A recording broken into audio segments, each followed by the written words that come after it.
So talk to me. Most teams have a lot of issues with, teams and athletes and teammates competing in the same weight division. Tensions arise and fights happen. And then, we see fallouts like Rashad and John Jones, for example. But it seems like the Scrap Pack and your crew, you guys never really had a lot of issues. How'd you guys manage to avoid that?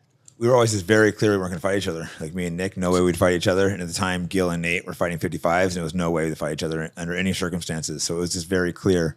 That was actually another reason when I was in Strike Force. Nick was he was fighting at 70s, so I moved up to 85s, which actually there was better talent there anyway. So it's like I'm not going to compete. I'll just move. One of us will move weights, and you know, it was always we didn't know who, but if we were in a situation one of us fight, one of us would just move weights.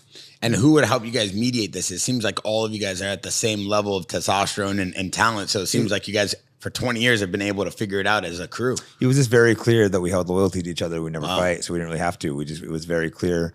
Yeah, we've never had any issues. It's incredible. Never fighting amongst the group. And like I said, I've been in a few fist fights with Gil, but they're instantly gone. Never like an actual, like we might yell at each other for 5 minutes, but then it's just gone. Like, it's like real brothers. Like never actual, I think it's because we're too close, but I've never been mad at Gil for like a day even, I don't think. We may be mad for like an hour or something, but it's like we're just so close. And same with Nick and Nate. It is kind of amazing how little drama we've had. Did y'all manage each other as well and coach each other? We didn't officially, but we helped. Yeah, I basically coached Gil mostly and helped not necessarily manage him, but I've always passed him deals. If I can get a deal and I can pass it to friends, I'm gonna try to do that too. Yeah, that's how I am. Have you ever seen a team this making close? homes? No, I don't even think Shoebox was this close. No way.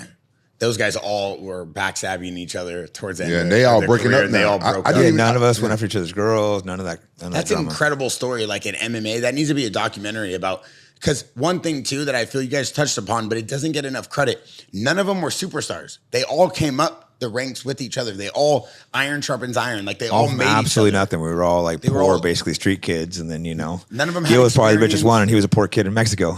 not Mexico, a poor kid in Santa Ana, and that was like the rich one out of the group. It's so crazy to me. Like I feel like I always thought it was one of the dopest stories. As I've known Nate and all of you guys, and Nick. Nick was hitting me up a few days ago. I know he has a big fight coming up. I want to jump into that too. Nick's fighting Vicente Luque. You think that's a good fight for him? I think it's a tough fight coming back because he's not a massive name. I would prefer they gave him like a Tony Ferguson. It would make more sense for the fans, especially it's in Abu Dhabi. But I believe he already signed the fight. So once you signed it, you got to go in and take it. When is this? I think he can beat it. It's pretty soon. It's like in 4 weeks. How's he looking in training? I haven't trained with him yet, but I actually might. They're trying to get me to fly out there next week. He's in Houston. I'm like, I don't really want to go to Houston. Why is he training out there? That's what I'm saying. I don't want to go to Houston, but they're hitting me up trying to get me to go out there next week. So make sure you get his cardio. That's going to be the most important thing. No, I agree. Cardio, and he didn't train at all for the Lawler fight. That fight, nothing. No, that fight shouldn't have happened, in my opinion. I'm not going to get into too many details, but I wasn't really too happy. I think he was kind of pressured into that so people can make money. Like management and people around him. Yeah, just people want to make money off him, and he was kind of pressured into that fight. Yeah, I mean, we all know Nate has been looking up to his older brother for years, and then Nate went and made a name that's beyond belief what people saw. And his talents, he's a cultural icon in and out of MMA.